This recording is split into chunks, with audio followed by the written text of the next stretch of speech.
जय हिंद प्यारे साथियों, बहुत बहुत स्वागत करता हूं आप लोगों अपने चैनल वैकेंसी पॉइंट पर। दोस्तों, अगर समझो तो ये बहुत इंपॉर्टेंट वीडियो है और मैं चाहता हूं कि ये वीडियो हर एक कैंडिडेट देखे जो कि यूपी पुलिस भर्ती से संबंधित है।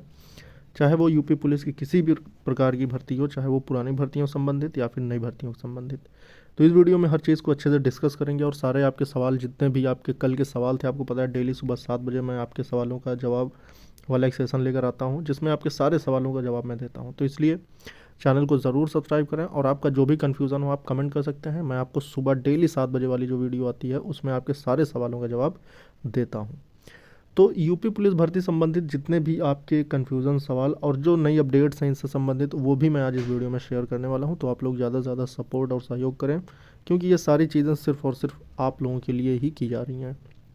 यहाँ पर मैं आपको बता दूँ कि चाहे यूपीएसआई भर्ती हो, पीएससी, फायरमैन, जेल वार्डर, आपको पता है कि अभी भी यूपी पुलिस भर्ती बोर्ड की तरफ से 4 नई भर्तियां आना अभी बाकी है। इसके अलावा जो भी वैकेंसियां आ गई, अगर आप उसमें फॉर्म अप्लाई कर चुके हैं तो आप अपनी अच्छे से तैयारी करें।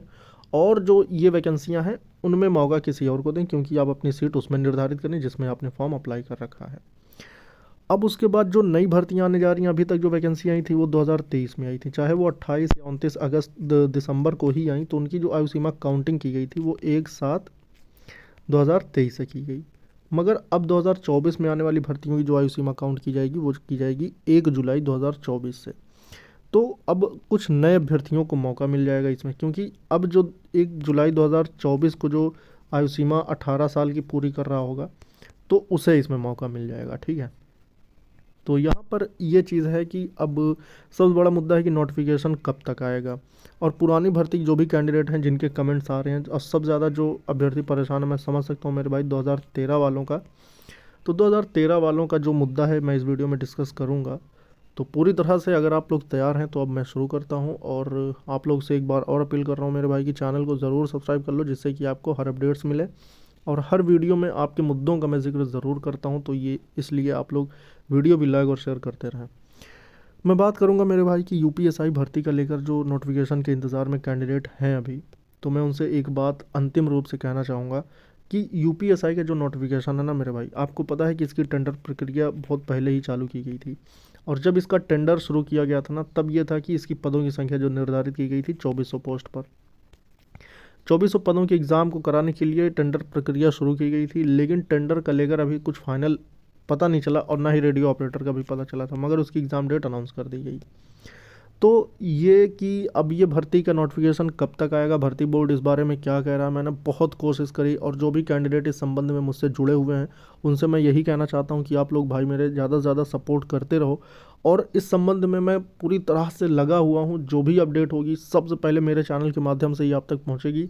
अगर भर्ती बोर्ड ने कोई नोटिस जारी कर दिया तो वो अलग बात है, फिर तो चीज़ें सबके पास पहुँच जाएंगी। लेकिन अगर कोई और तैयारी भर्ती बोर्ड की है ना, तो वो सबसे पहले मैं आप तक पहुंचाऊंगा। और उसके साथ साथ ये सारी भर्तियों की अपडेट कुछ ऐसी ही है। तो अभी जो काम चल रहा है वो रेडियो ऑपरेटर के एग्ज़ाम का लेकर चल रहा है, और बहुत तेज़ी से आपको पता है कि 29 तारीख से लेकर 10 फरवरी तक इसके एग्ज़ाम्स होने जा रहे हैं। तो जो भी कैंडिडेट रेडियो संवर्ग वाले हैं वो अभी सिर्फ और सिर्फ अपनी मेहनत पर जोर दें, क्योंकि 5,39,000 में उनका जो कंपटीशन है सिर्फ 2400 पोस्ट के लिए है, 2469। काफ़ी हाई लेवल का कंपटीशन रहने वाला है। और वहीं आपको बता दें कि जो पुरानी भर्ती कैंडिडेट हैं, पुरानी भर्तियों वाले अभ्यर्थियों से भी मैं यही कहना चाहता हूं कि मैं आपकी अलग अलग जितनी भी पुरानी भर्तियां, चाहे वो 2009 की भर्ती हो, 2013 हो, 2015 हो, या फिर 2018 हो, या फिर यूपीएसआई 2021 हो, इन सभी भर्तियों के जितने भी कैंडिडेट हैं, मैं मानता हूँ कि कुछ तो कैंडिडेट 2009 के होंगे ही जो मेरे चैनल से जुड़े होंगे, 2013 के भी जुड़े होंगे, 2015 के भी कैंडिडेट जुड़े होंगे, 2018 वाले भी जुड़े होंगे, और 2000 यूपीएसआई 2021 वाले भी जुड़े होंगे। हर भर्ती के कैंडिडेट जुड़े हैं और हर भर्ती कैंडिडेट मेरी वीडियोस देखते हैं। तो मैं चाहता हूं कि अगर वो किसी न किसी ग्रुप से जुड़े हैं या फिर कहीं ना कहीं अगर वो जुड़े हैं, तो उसमें इस बातों को पहुंचाएं कि कोई है जो आपके मुद्दे को उठा रहा है, मेरी वीडियोस शेयर कर दें और उन सभी को इकट्ठा करें मेरे भाई। आप सभी में जब तक यूनिटी नहीं होगी, जब तक एकता नहीं होगी मेरे भाई, आपका कोई भी परिणाम नहीं आएगा। इस बात को मैं कब से कहते आ रहा हूँ। अगर आपको अपने परिणाम देखने हैं तो आपको अपनी एकता की पावर दिखानी होगी। वो मैं ये नहीं कह रहा कि आपको धरना प्रदर्शन करना है, लेकिन कोई भी चीज़ के लिए ना एक एकता की जो ज़रूरत पड़ती है। अगर आप भर्ती बोर्ड से कुछ जानकारी लेना चाहते हैं या भर्ती बोर्ड से भी कुछ जानना चाहते हैं या किसी निर्णय परिणाम के बारे में या कुछ भी, तो ऐसे नहीं होता है काम, उसके लिए बहुत सारे प्रोसेस हैं। प्रोसेस में सबसे बड़ी चीज़ होती है कि आपकी एक एकता होनी चाहिए, काफ़ी लोग आपके साथ होने चाहिए। तो हर चीज़ों का जो एक तरीका होता है ना, वो चीज़ अगर आप फॉलो करेंगे तो आप पर निर्णय देखने को मिलेंगे। अभी आपको पता है चुनाव है, चुनाव में क्या हुआ, चुनाव के टाइम में भर्तियाँ आ गई। अब उसके बाद एक दो मांगे भी पूरी कराएगी, जैसे आयु सीमा की छूट का लेकर। आप सोचो कितना बड़ा टास्क था ये, फिर भी आयु सीमा की छूट ले पाना ये एक आसान काम नहीं था। मगर फिर भी चीज़ें, हम लोग यहाँ इको गार्डन में 200 500 या 1000 इकट्ठा नहीं थे, सिर्फ हम लोग 50 से 70 के बीच में ही कैंडिडेट थे। मगर प्रदेश में जो घुमाव किया गया ना, प्रदेश में जो एक लहर बनाई गई ना, वो बहुत इंपॉर्टेंट चीज़ होती है मेरे भाई। पूरे प्रदेश के एक युवा ये बात जानते थे कि हाँ भैया इको गार्डन में जो है धरना प्रदर्शन चल रहा है। आप इस चीज़ को इमेजली थोड़ा सोचें कि हर एक कैंडिडेट ये बात जानता था, जिसको आयु सीमा में छूट चाहिए थी, वो ये बात जानता था कि इको गार्डन में चल रहा है धरना प्रदर्शन। तो ये चीज़ एक इमेज बनानी पड़ती है, इस चीज़ का एक माहौल बनाना पड़ता है। तो चीज़ों को अगर आप मेरी गहराई समझ रहे हैं तो आप इस पर ज़रूर विचार करें और ऐसे कैंडिडेट को जोड़ने की कोशिश करें मेरे चैनल से। और आप सभी कैंडिडेट से, जो भी, चाहे वो नई भर्ती के हों, चाहे वो पुरानी भर्ती के हों, नई भर्ती में अगर ज़्यादा विलम्ब हो रहा है तो आपको पता है कि फिर चुनाव नज़दीक है। जिन भर्तियों में विलम्ब होगा वो चीज़ें लटकती चली जाएंगी। इसीलिए आप लोगों से भी यही निवेदन है, यही विनती भी है कि आप लोग आखिर कब, कोई और अगर आपके मुद्दे उठा रहा है, कोई अगर आपको ये जाहिर करा रहा है कि हाँ वो आपके साथ खड़ा है, तो बहुत अच्छी बात है। मगर जो वाकई आपके साथ खड़ा है जो आपके साथ दिल से खड़ा है, जो आपके लिए कुछ भी करने को तैयार है। मैं आप ही के लिए कितनी बार भर्ती बोर्ड गया, ना मेरा कोई वहाँ पे कोई क्वेरी थी, ना कोई मेरा प्रश्न था मेरे पर्सनल के लिए, मगर मैं वहाँ से आपकी जानकारी लेकर आया हूँ, वहाँ से सारी जानकारियाँ आप तक पहुँचाता हूँ।